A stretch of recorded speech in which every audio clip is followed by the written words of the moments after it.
नमस्कार। एक बार फिर आपका स्वागत है मेरे YouTube चैनल सक्सेस विद सागर पर। भारतीय संविधान और राज्य व्यवस्था, इंडियन कॉन्स्टिट्यूशन एंड पॉलिटी के नेक्स्ट वीडियो लेक्चर में आपका स्वागत है, जिसका टाइटल है भारतीय संविधान का निर्माण। भारतीय संविधान का निर्माण एक बड़ा टॉपिक है, जटिल टॉपिक है, और मैं इसको 2-3 वीडियो में बताऊंगा। हालांकि यहाँ मैं पूरी प्रक्रिया आपको एक मोटे रूप से समझा दूंगा, लेकिन जितने पार्ट में, एक पार्ट में जितना समेटना चाहिए मैं सिर्फ उतना ही समेटूंगा, ताकि आपके ऊपर इस संविधान के निर्माण की इफ़ेक्टिवनेस बनी रहे, आप पूरे टाइम इससे कनेक्ट रहें और चीज़ें आपको सही से तैयार हो जाएं। कुछ चीज़ें बैकग्राउंड की मैं आपको बता दूं। कैबिनेट मिशन 1946, उसने 2 काम कराए। अंतरिम सरकार का गठन, पहला काम अंतरिम सरकार का गठन 1946 में हो गया था। इसमें आपको पता है कि नेहरू जी उपाध्यक्ष थे। दूसरा, संविधान सभा का निर्माण। संविधान सभा का निर्माण जुलाई 1946 में संविधान सभा के चुनाव हुए हैं। चुनाव होने थे 389 मेंबर्स के, लेकिन हुए कितने के? 296, क्योंकि देशी रियासतों ने अपने आप को इससे दूर रखा। अब देखिएगा, कैबिनेट मिशन ने संविधान सभा का निर्माण कर दिया है जुलाई के महीने में। संविधान सभा अपना काम 9 दिसंबर 1946 से शुरू कर देगी। संविधान सभा अपना काम 9 दिसंबर 1946 से शुरू कर देगी। लेकिन कैबिनेट मिशन के द्वारा जैसे ही संविधान सभा के चुनाव होते हैं 1946 में, जैसे ही चुनाव होते हैं जुलाई के महीने में, तो क्या होता है? कांग्रेस की सीटें ज़्यादा आती हैं, 208 आती हैं। मुस्लिम लीग की सीटें कम आती हैं। तो मुस्लिम लीग क्या करती है अगस्त में? ये सब मैं आपको पहले बता चुका हूँ, बार बार बताने का रीज़न सिर्फ यही है कि आपको चीज़ें क्लियर हो जाए। अगस्त 1946 में मुस्लिम लीग क्या करती है? सीधी कार्रवाई दिवस घोषित करती है। देश में दंगे शुरू हो जाते हैं। अगस्त, सितंबर, अक्टूबर, नवंबर, दिसंबर आ गया है। संविधान सभा ने अपनी कार्रवाई भी चालू की, लेकिन दंगे अभी तक चालू हैं। और गांधी जी ने कोशिश की है दंगों को रोकने की, ना उखली। मैं इतिहास में आपको पढ़ाऊंगा, बहुत भयंकर दंगे हुए थे, हिंदू मुस्लिम दंगे। बंगाल में जगह थी ना उखली, और गांधी जी ने पेशकश की थी कि अंतरिम सरकार में उपाध्यक्ष जिन्ना को बना दो तो शायद दंगे बंद हो जाएं, लेकिन कांग्रेस इसमें सहमत नहीं हुई और इतने ज़्यादा दंगे हुए। तो इन दंगों को लेकर कांग्रेस भी भारत के विभाजन के लिए तैयार हो गई। भारत का विभाजन हो जाए। विभाजन के बाद जब तैयार हो गई तो हुआ ये कि 1947 में बेवेल की जगह माउंटबेटन को भेजा गया, और माउंटबेटन भारत आई। उन्होंने भारत के लोगों से बात की, बात करके माउंटबेटन योजना प्रस्तुत की, आप पढ़ चुके हैं। उस योजना के आधार पर भारत शासन अधिनियम बना और भारत आज़ाद हो गया। 2 उसके टुकड़े हो गए, भारत और पाकिस्तान में। ये सब चीज़ें मैं आपको इस तरह पढ़ा चुका हूँ। अब हम इस डायरेक्शन में चलेंगे। कैबिनेट मिशन ने संविधान सभा गठन कर दिया है, और संविधान सभा ने पहली बैठक 9 दिसंबर 1946 को अपनी की है। तो 9 दिसंबर 1946 को संविधान सभा की पहली बैठक होती है। कहाँ होती है? दिल्ली में। तो देखिएगा टाइटल आपके, आशा करता हूँ यहाँ सब आप लिंकअप हुए होंगे। भारतीय संविधान का निर्माण, भारतीय संविधान के निर्माण है तो संविधान सभा की प्रथम बैठक 9 दिसंबर 1946 ईस्वी को। याद रखिएगा, कई बार ये पूछा गया प्रश्न है कि संविधान सभा की पहली बैठक कब हुई। तो नई दिल्ली के कॉन्स्टिट्यूशन हॉल, नई दिल्ली के किसमें? कॉन्स्टिट्यूशन हॉल में, जिसे अब संसद भवन का केंद्रीय कक्ष कहा जाता है। संसद भवन में एक केंद्रीय कक्ष है, वो उस समय क्या था? कॉन्स्टिट्यूशन हॉल था। तो इसमें ये पहली बैठक हुई। तारीख आपको याद रखिए, 9 दिसंबर 1946। ध्यान रखिएगा, पहली बैठक में मुस्लिम लीग ने भाग नहीं लिया, क्योंकि उन्हें पाकिस्तान की मांग थी, इसलिए उन्होंने पहली बैठक में भाग नहीं लिया। पहली बैठक में हुआ क्या? संविधान सभा के वरिष्ठतम सदस्य डॉक्टर सच्चिदानंद सिन्हा को संविधान सभा का अस्थायी अध्यक्ष बनाया गया। ये प्रश्न सुपर टेट 2019 जो आप लोगों ने दिया होगा, इसमें आया था और विवादित था। तो ध्यान रखिएगा, आपसे कभी अध्यक्ष पूछता है तो आप ध्यान रखिएगा, आपको सिर्फ और सिर्फ क्या लगाना है? डॉक्टर राजेंद्र प्रसाद लगाना है। अगर अस्थाई और अस्थाई पूछता है कि अस्थाई अध्यक्ष कौन थे, तब आपको सच्चिदानंद सिन्हा लगाना है।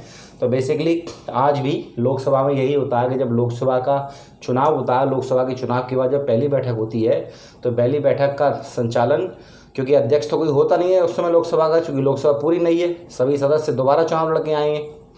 तो सबसे वरिष्ठ सदस्य को इस अभी भी हेड बनाया जाता है, जब तक कि लोकसभा के नए अध्यक्ष का चुनाव न हो जाए। तो यही रीति उस समय थी कि संविधान सभा की बैठक हो रही है और कोई अध्यक्ष है नहीं अभी, तो अध्यक्षता करेगा कौन? भाई अध्यक्ष का चुनाव होगा, वो चुनाव भी तो कोई करवाएगा ना।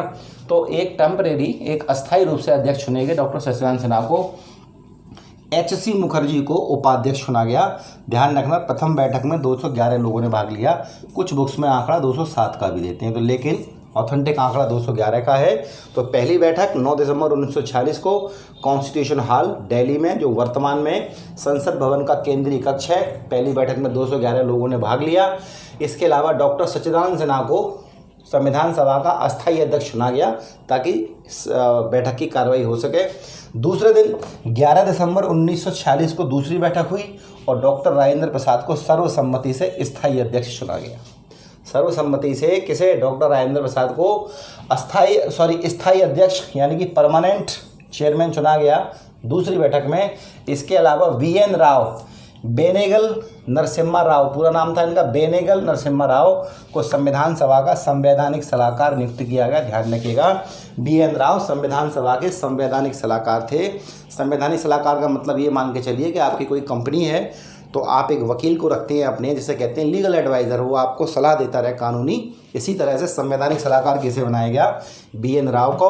तो अध्यक्ष परमानेंट आ गए दूसरी बैठक में और एक संवैधानिक सलाहकार आगे BN राव। इन्होंने बड़े बड़े काम करे, आगे बात करेंगे इसकी। मुस्लिम लीग ने पृथक पाकिस्तान की चलते पहली बैठक में भाग नहीं लिया। पहली बैठक में भाग इन्होंने लिया, इसके बाद वाली बैठक में ये रही थी और जब बंटवारा हो गया तो मुस्लिम लीग के मेंबर पाकिस्तान चले गए। अब बात करते हैं संविधान सभा की तीसरी बैठक की बात करते हैं। तो तीसरी बैठक 13 दिसंबर 1946 को होती है।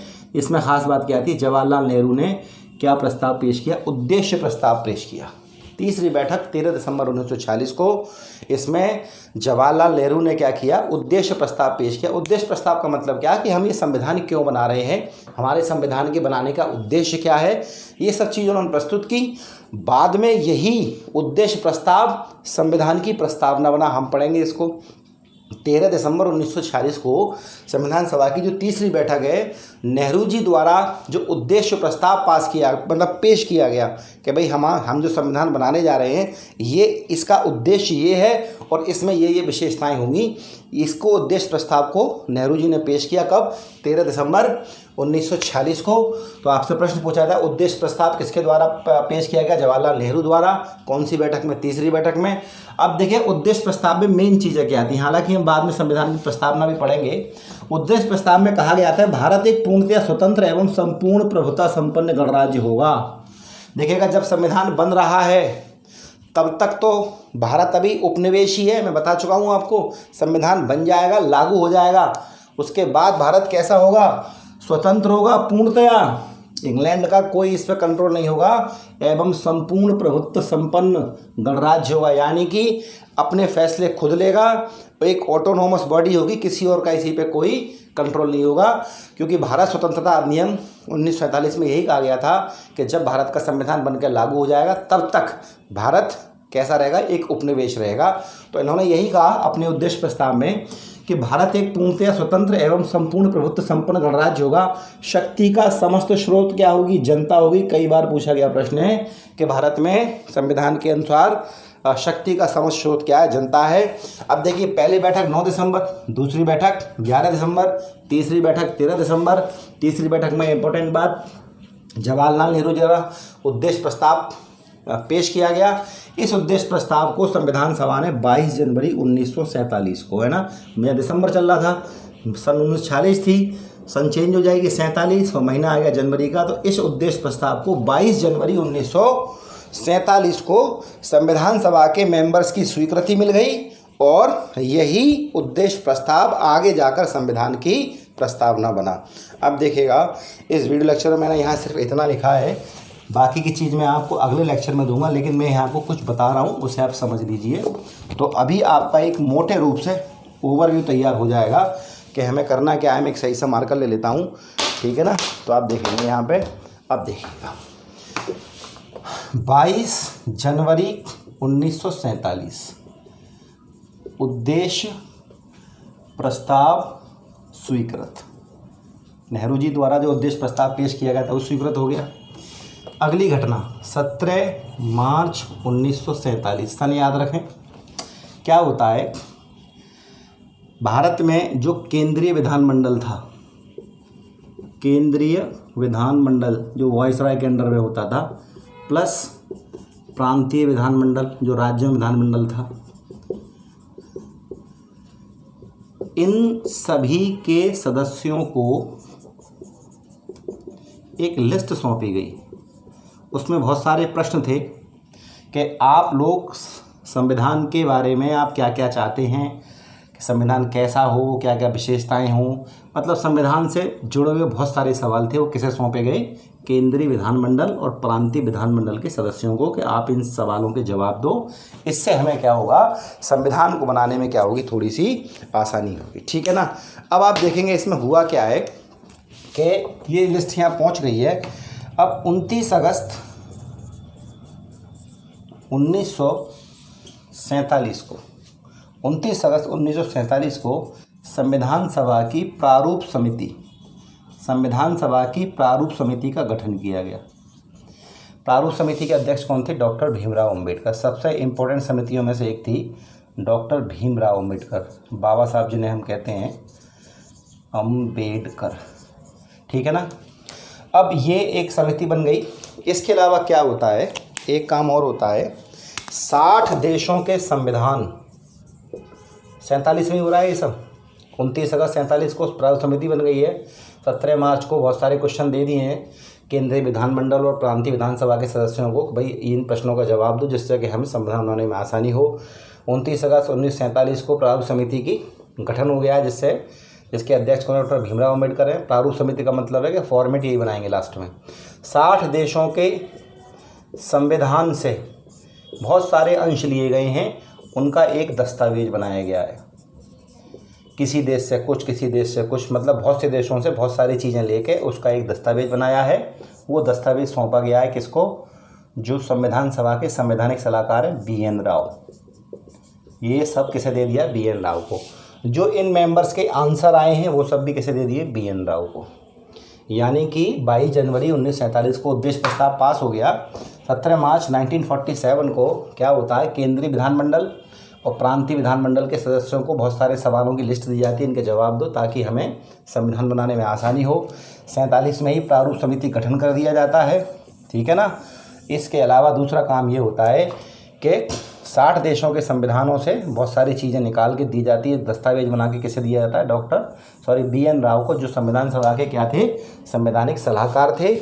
और जो प्रश्नों के जवाब आए हैं, इन लोगों को जो प्रश्न सौंपे गए थे, यहाँ से जो जवाब आए हैं ये भी सब किसे दे दिए? BN राव को दे दिए गए कि साहब ये इन सभी लोगों के आंसर हैं संविधान के ऊपर, और ये 60 देशों के संविधान का पूरा मसला है, जिसके संबंध में आपको क्या करना है, अब बताएं क्या करना है, क्योंकि संवैधानिक सलाहकार कौन है? BN राव हैं। अब देखिए BN राव साहब के पास सब कुछ आ गया, उन प्रश्नों के जवाब आ गए।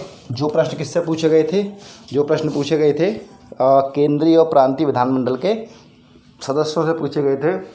अब देखिएगा, अब अक्टूबर 1947 में क्या होता है, BN राव, इनके पास ऑलरेडी क्या आ चुका है?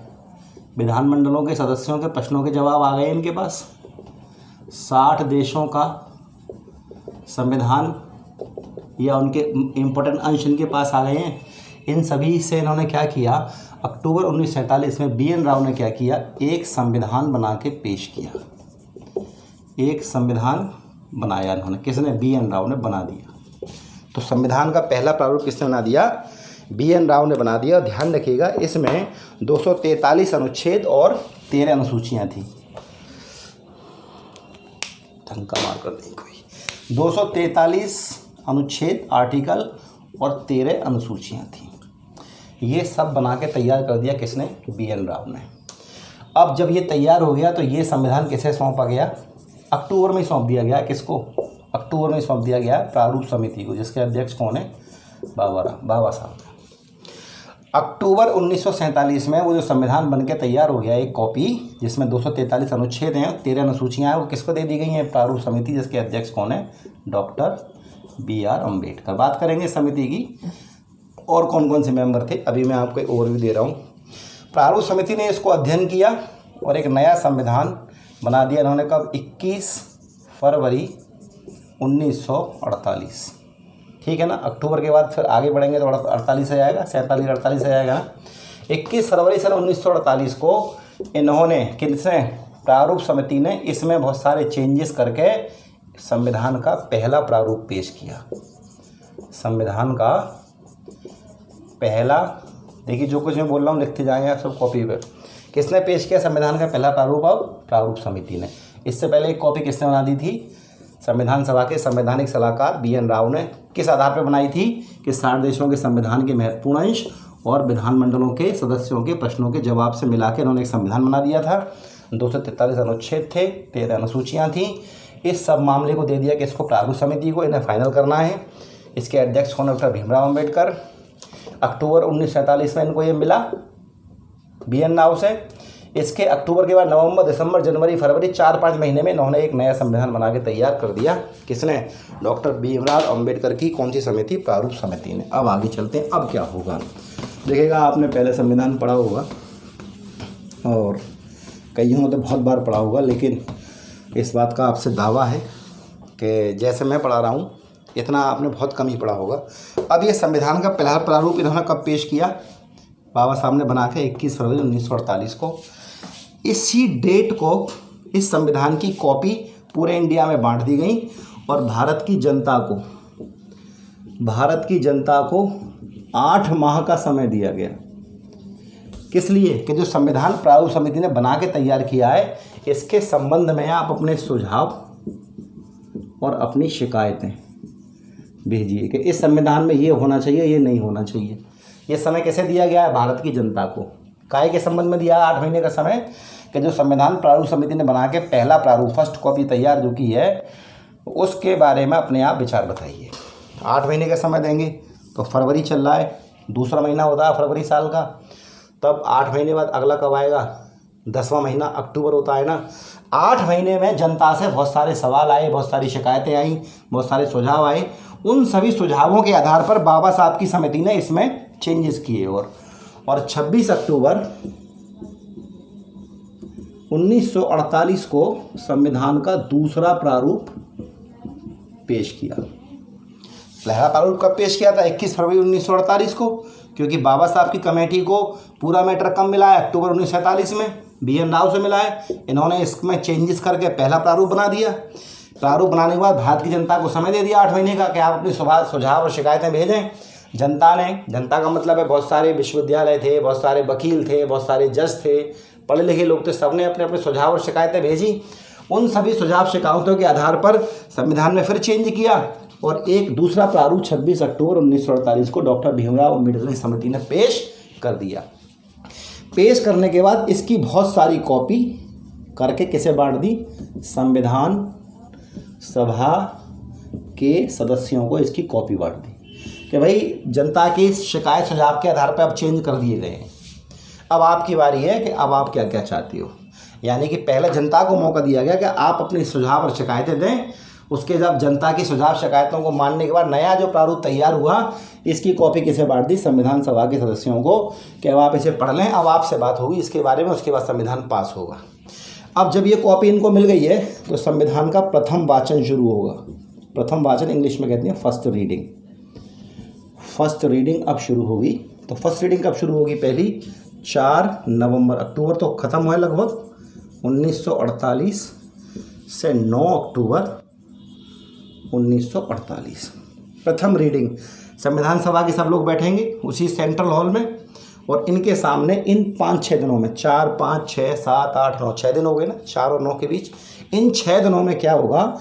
संविधान की वो कॉपी जो ये है, दूसरा प्रारूप है जो इन्हें कॉपी मिली है, ये पढ़ के सुना दिया जाएगा। इस वाचन में कोई बहस नहीं होगी, कोई किसी का कोई प्रश्न नहीं होगा, केवल संविधान पढ़ के सुना दिया जाएगा। अब दूसरा वाचन शुरू होगा संविधान का। दूसरा वाचन, ठीक है ना, किसका? संविधान का। सेकंड रीडिंग कब शुरू होगी? अब ये 15 नवंबर 1948 से। अक्टूबर तक ये चला था, कुछ दिन का गैप दे दिया कि अब दूसरा वाचन शुरू करेंगे, तो 15 नवंबर 1948 से, और ये चलाई कब तक? 17 अक्टूबर 1949 तक। देख रहे हैं 11 महीने हो गए। नवंबर से नवंबर आ जाते तो 1 साल हो जाता, 48 से 49, तो 11 महीने चलेगा दूसरा वाचन। पहला वाचन चला 6 दिन, दूसरा 11 महीने क्यों चला? दूसरे वाचन में अब एक एक आर्टिकल पढ़ा जाएगा, संविधान सभा के लोगों की राय ली जाएगी, सब हाँ कह देंगे तो आगे बढ़ जाएंगे, अगर कुछ लोग कहेंगे ऐसा, कुछ लोग होंगे वैसा, तो उसके हिसाब से चेंज किया जाएगा। तो इस तरह से अब कितने महीने लगे, 11 महीने लगे। लंबा समय तो लगेगा ही, क्योंकि पहले वाचन में तो सिर्फ और सिर्फ क्या था, पढ़ के सुना दिया। दूसरे वाचन में संविधान सभा के सदस्यों के क्या होंगे, सारे चेंजेस उसमें किए जाएंगे। अब दूसरा वाचन कंप्लीट हो गया, सारे चेंजेस तैयार हो गए, जो जो संविधान सभा में तय हुआ, इसे हटाओ, इसे जोड़ो, इसे जोड़ो, इसे निकालो, ये सब तैयार हो गया 17 अक्टूबर 1949 तक। अब संविधान का तीसरा वाचन चलेगा, तृतीय वाचन, ये चलेगा 15 नवंबर से 26 नवंबर 1949 को, ठीक है ना। 15 नवंबर से शुरू हो जाएगा, कुछ जगह 14 नवंबर दे रखा होता है, और 15 नवंबर से 26 नवंबर 1949 तक कौन सा वाचन चलेगा, तीसरा वाचन। इसमें भी संविधान केवल पढ़ के सुनाया जाएगा। इसमें संविधान पे बहस हुई थी, ये पढ़ के सुनाया गया था। ये पढ़ के इसलिए सुनाया गया था कि पढ़ लो भैया, सुन लो, अब इस पर बहस होगी, तैयार रहना। दूसरे वाचन में बहस करी और हैंड टू हैंड चेंज कर दिए, चेंज हो गए, सब काम ओके हो गया, अब फाइनल पढ़ के सुना दिए, वो देखो भैया अब सारे चेंज कर दिए, अब फाइनल है। तो 26 नवंबर 1949 को संविधान काम पूरा हो गया, बिल्कुल तैयार हो गया, बन के तैयार हो गया। कुछ आर्टिकल 26 नवंबर 1949 को ही लागू हो गए, लेकिन पूरा संविधान 26 जनवरी 1950 को लागू हुआ।